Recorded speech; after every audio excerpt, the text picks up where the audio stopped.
खासगी क्लासेसमध्ये शिकवणी सुरू असताना 10वी मधील विद्यार्थ्याने 13 डिसेंबर 2025 रोजी झालेल्या हाणामारीच्या वादातून महिला शिक्षिकेसमोरच 10वी मधील विद्यार्थ्याचा चाकूने गळ्यावर आणि पोटावर वार करत खून केल्याची खळबळजनक घटना सोमवार दिनांक 15 डिसेंबर 2025 रोजी सकाळी 9 वाजण्याच्या सुमारास राजगुरुनगर शहरात घडली। खून प्रकरणी 16 वर्षीय अल्पवयीन मुलाला खेड पोलिसांनी ताब्यात घेतलं आहे। याबाबत खेड पोलीस स्टेशनला क्लास चालिका जयश्री गणेश साबळे यांनी तक्रार दिली आहे।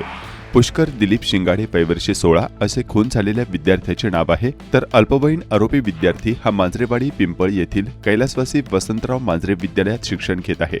पुष्करला 3 दिवसांपूर्वी शनिवारी दिनांक 13 डिसेंबर रोजी अल्पवयीन आरोपीने मारहाण केली होती।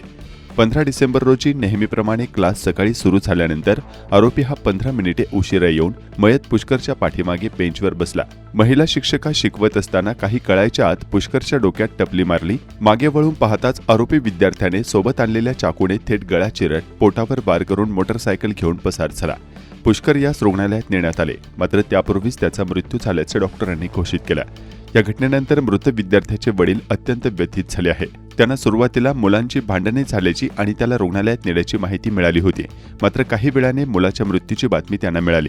वडिलांच्या म्हणण्यानुसार त्यांचा मुलगा पुष्कर अत्यंत शांत स्वभावाचा होता आणि तो कधीही भांडण करत नव्हता। क्लासमध्ये धारदार शस्त्र कसे आले असाही प्रश्न त्यांनी उपस्थित केला आहे। हा पूर्वनियोजित हल्ला असल्याचा संशय त्यांनी व्यक्त केला असून मारेकऱ्यांवर कठोर कारवाई करण्याची मागणी त्यांनी केली आहे।